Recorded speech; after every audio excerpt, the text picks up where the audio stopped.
Bien, hemos hablado de que se habían incluido dentro del canon bíblico, pues a lo largo del tiempo, una serie de libros, pero hemos visto también las evidencias internas, las referencias que hay en el Nuevo Testamento, al Antiguo Testamento y al cuerpo de libros del Antiguo Testamento. Hemos visto también la evidencia externa por parte de historiadores como Josefo, como Melitón de Sardes, como Eusebio, etcétera, etcétera. Y luego el concilio de Jamnia, que viene a redondear, ¿no?, todo lo que era el canon del Antiguo Testamento. ¿Pero qué criterios siguieron para establecer esa canonicidad? Es decir, para reconocer los libros del Antiguo Testamento y decir qué libros había que incluir y cuáles no. ¿Qué criterios siguieron? ¿Qué patrón siguieron para que esos libros estén ahí? ¿Qué método de contraste siguieron para determinar esos libros que hoy día tenemos nosotros en nuestra Biblia?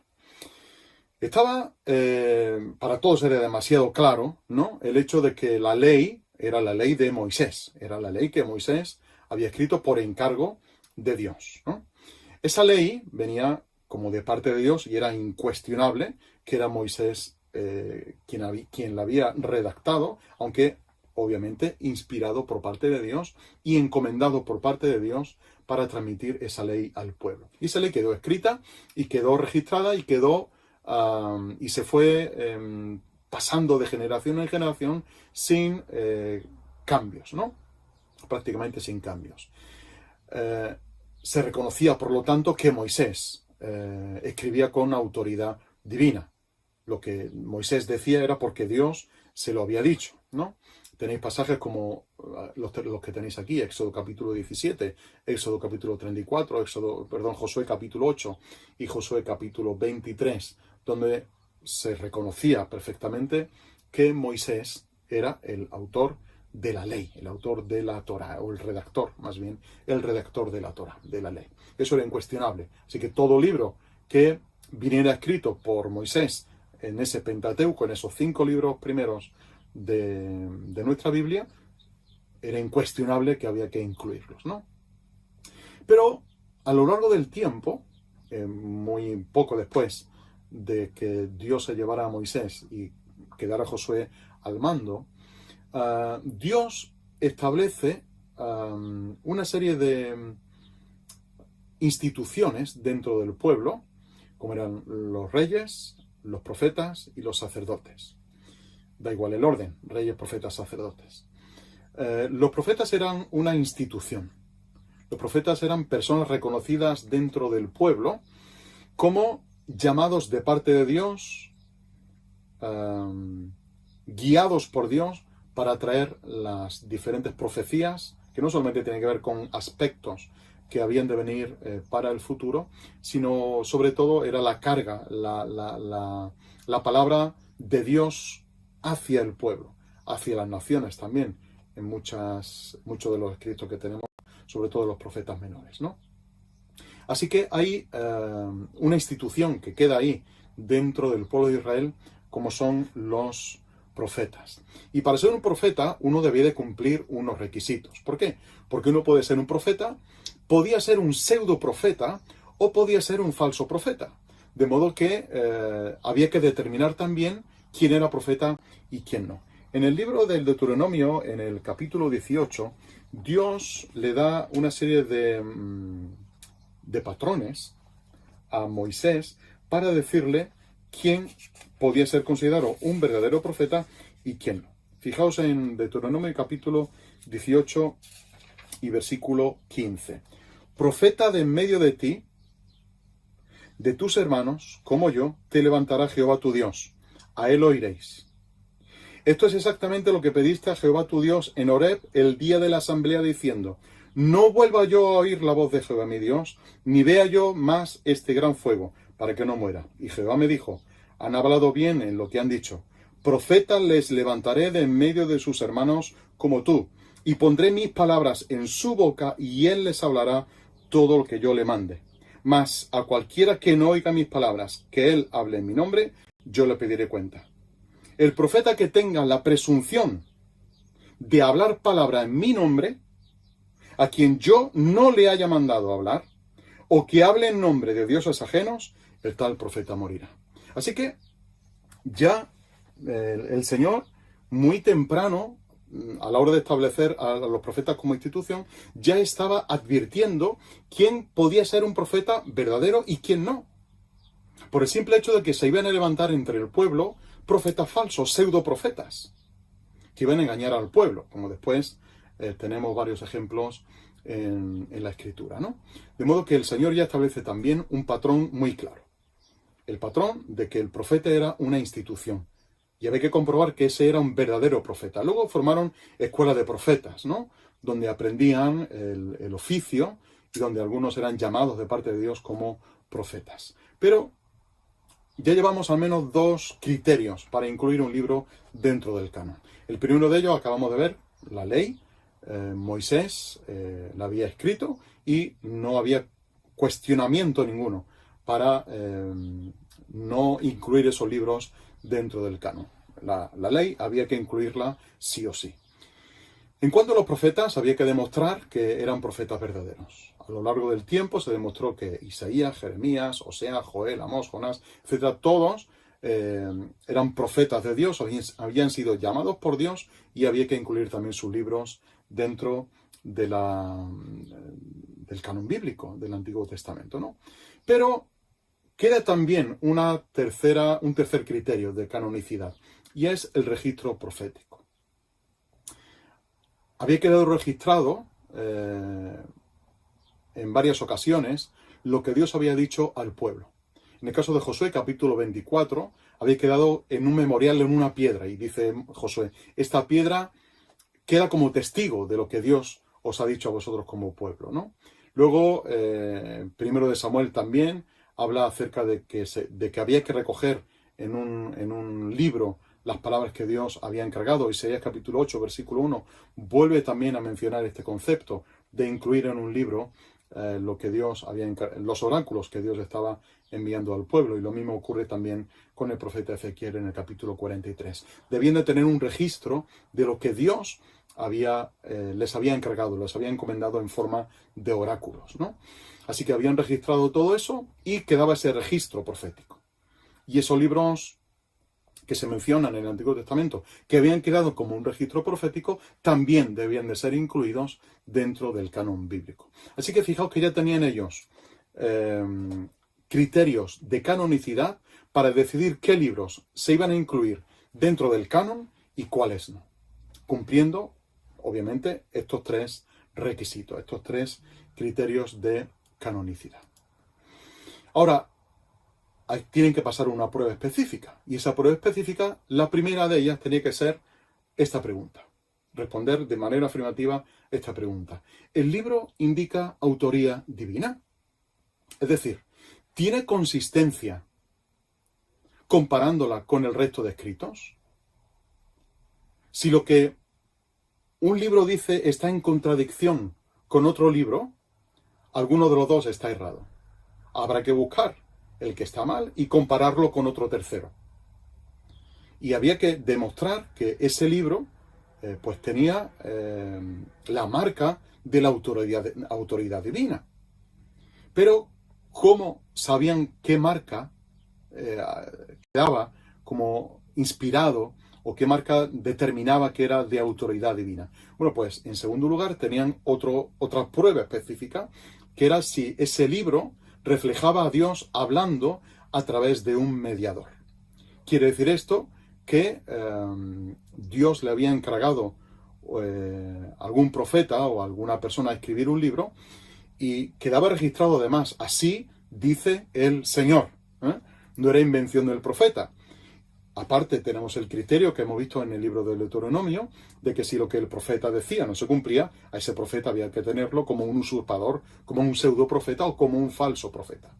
Un profeta que había que erradicar de la comunidad, puesto que estaba llevando a engaño al propio pueblo de Israel. Así que había que determinar también esto como una prueba específica. Si ese libro refleja a Dios hablando a través de un mediador o no. Así dice el Señor. En tercer lugar, otra prueba específica de esto era si la persona que escribía pertenecía a la escuela de profetas. ¿Por qué no hay un libro del profeta Eliseo? ¿Por qué no hay un libro del profeta Elías? ¿Y si tenemos un libro de Jonás? Si tenemos el libro de Abdías, de Habacuc, de Malaquías, de Zacarías, de Ezequiel, de Daniel, de Jeremías. ¿Por qué? Bueno, había personas que simplemente no escribieron, pero que sus hechos quedaron recogidos, en este caso en el libro de Reyes y en el libro de las Crónicas, los hechos de diferentes profetas. Y la vida y la profecía de diferentes profetas. Así que, si pertenecía a la escuela de profetas, también podía incluirse dentro del canon bíblico. Una cuarta prueba específica era si reflejaba un registro histórico fiable. Esto quiere decir que el libro debe de ser consistente históricamente.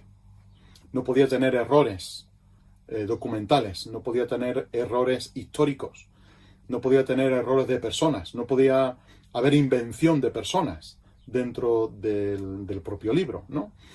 Por lo tanto, había que contrastar diferentes fuentes documentales para asegurarse de que lo que el autor de ese libro estaba diciendo venía corroborado por la historia, de que no había un engaño detrás, ¿no? De que no había datos falsos. Hoy día podemos elaborar un libro y poner datos erróneos acerca no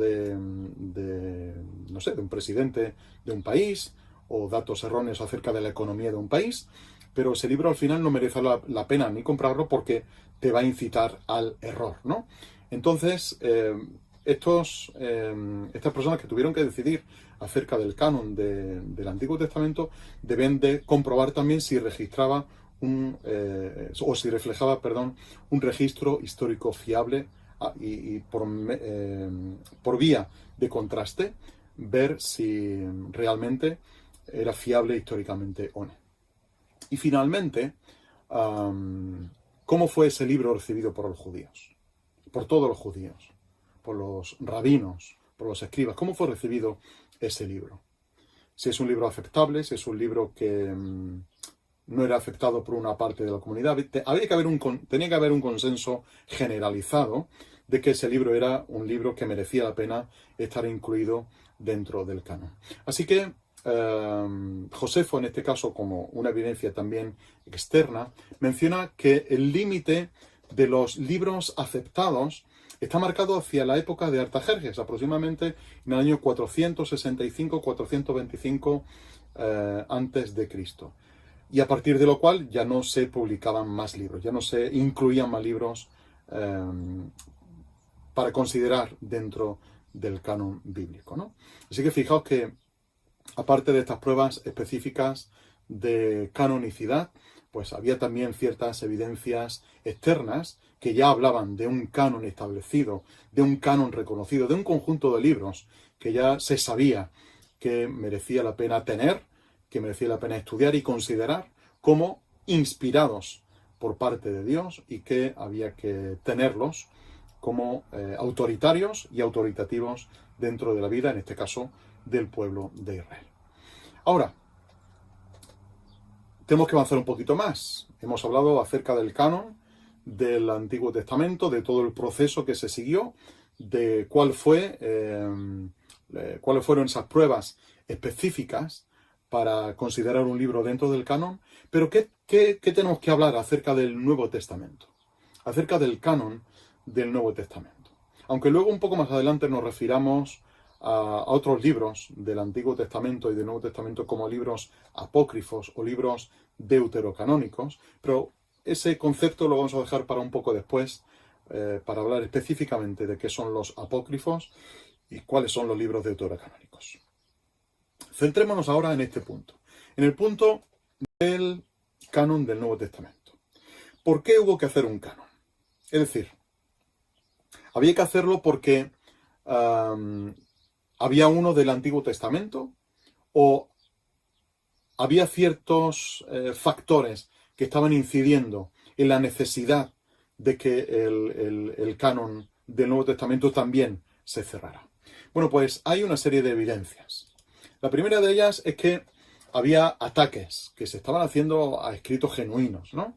Ya muy temprano, en la época nuestra era, después de la muerte de Cristo, ya a los escritos verdaderamente genuinos, como era el Evangelio de Juan, por ejemplo, se le estaban haciendo ciertos ataques por parte de algunos grupos que habían surgido en el propio seno de la Iglesia cristiana, otros que habían venido de otras facciones religiosas, pero básicamente dentro de la propia Iglesia estaban surgiendo un grupo de personas. Os puedo mencionar, por ejemplo, Marción, ¿no? Marción rechazó el Antiguo Testamento. Marción dijo que los escritos neotestamentarios debían de ser diferentes a los que Pablo había escrito, y además alteró el Evangelio de Juan para adecuarlo a la doctrina que él venía enseñando, ¿no? Como si nosotros ahora tomamos nuestra Biblia y decimos, bueno, pues este pasaje no está bien escrito, vamos a cambiarlo, ¿no? Y somos así y vamos a introducir nuestra doctrina y por lo tanto vamos a construir nuestra propia Biblia, ¿no? Quitando de aquí, añadiendo allá, etcétera, etcétera. Pues eso fue lo que hizo Marción ya en el siglo I, ¿no? Quitar algunos pasajes que a él no le interesaban en su doctrina y alterar otros que él pensaba que no debían de estar reflejados de esa manera y que según su doctrina había que escribirlos de otra, ¿no? Así que no tuvo ningún reparo en alterar el Evangelio de Juan y quitar los escritos paulinos, ¿no?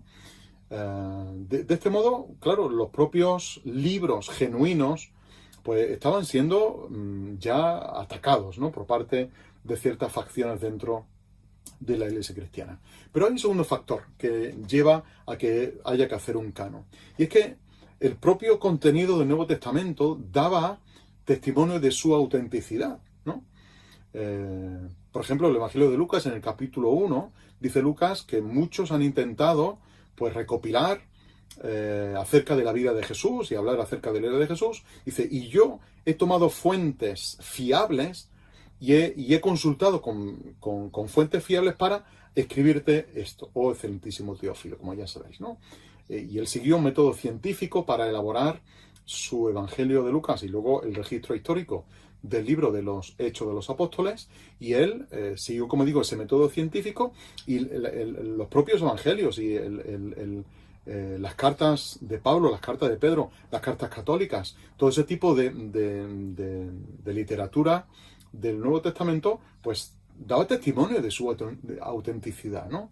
Y por lo tanto, ahora en un momento vamos a ver qué marcas de autenticidad tenía el Nuevo Testamento para afirmar esto que acabamos de decir, ¿no?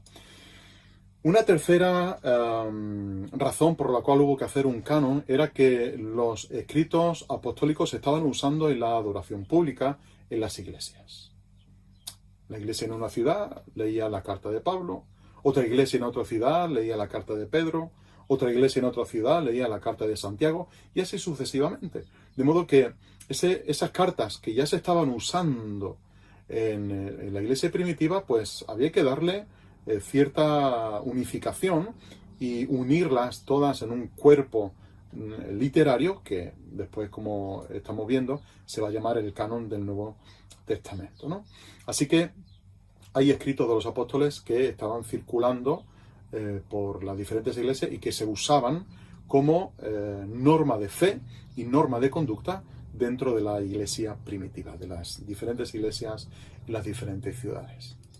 Y hay una cuarta razón por la cual había que hacer un canon del Nuevo Testamento. Y es que estaba proliferando literatura cristiana supuestamente inspirada, ¿no?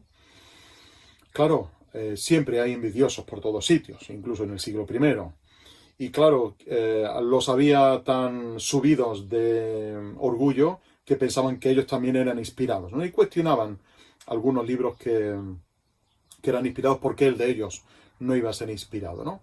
Así que estaban surgiendo nuevos escritos que se estaban introduciendo dentro de las iglesias y que había que, bueno, en algún momento había que decidir y parar y decir, bueno, ¿es un libro inspirado o no es un libro inspirado? ¿Qué requisitos debe de tener un libro para que podamos incluirlo dentro de ese cuerpo literario que queremos formar? De modo que esa literatura que estaba proliferando de manera sustancial dentro de la iglesia primitiva, pues había que ponerle unas cotas, ¿no? Había que acotarlo y decir, bueno, hasta aquí los que cumplan estos requisitos van a ser libros del canon bíblico, los que no lo cumplan, pues no lo van a ser, ¿no? Así que hay que acotar, ir acotando todo esto, ir decidiendo de manera clara, pues, qué libros había que incluir y cuáles no. Hubo una serie de escritos que también circulaban dentro de la iglesia primitiva, lo he mencionado en unos minutos atrás. Uno de ellos era El Pastor de Hermas. El Pastor de Hermas, era un libro que tenía la simpatía del pueblo cristiano. Sin embargo, no fueron canonizados, no fue incluido dentro del canon por una razón muy sencilla, porque había evidencias internas de falta de autoridad. Puede ser moralmente un libro muy interesante, puede ser moralmente un libro que, invitara a una vida devocional, a una vida cristiana de más santificación, pero había ciertas evidencias que ellos se dieron cuenta de que no cuajaba, ¿no? De que había algo ahí que no terminaba de convencer a estos teólogos que se unieron para conformar el canon.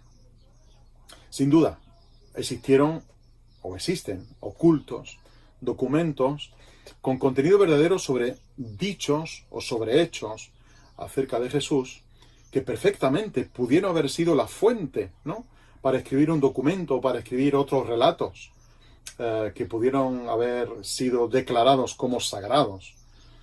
Por ejemplo, en el libro de los Hechos encontramos una frase de Jesús que dice: más bienaventurado es dar que recibir. Esta frase, por mucho que busquemos en el Evangelio de Mateo, Marcos, Lucas y Juan, no lo vamos a encontrar.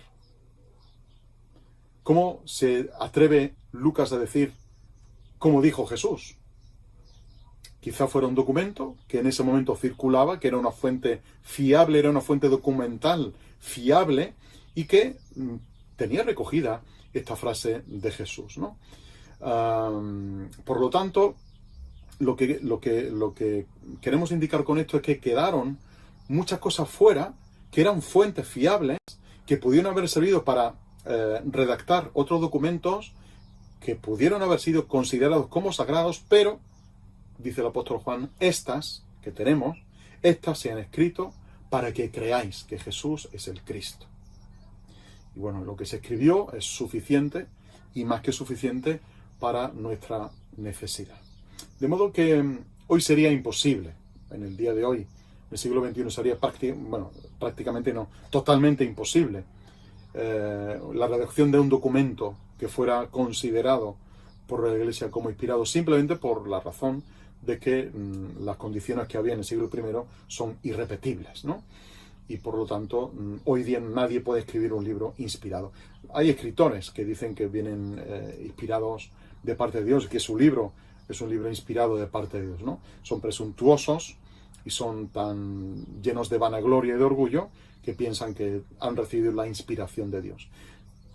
Nosotros, cuando leemos la Escritura, cuando damos un mensaje, un sermón, una predicación, somos iluminados, no somos inspirados. Inspirados son solamente los escritores del Antiguo y del Nuevo Testamento. Nosotros somos iluminados para entender la Escritura. Así que aquellos que escuchéis que su libro o su mensaje ha sido un mensaje inspirado, dudemos un poco de ellos, ¿vale? Os dejo también esta aplicación práctica al respecto.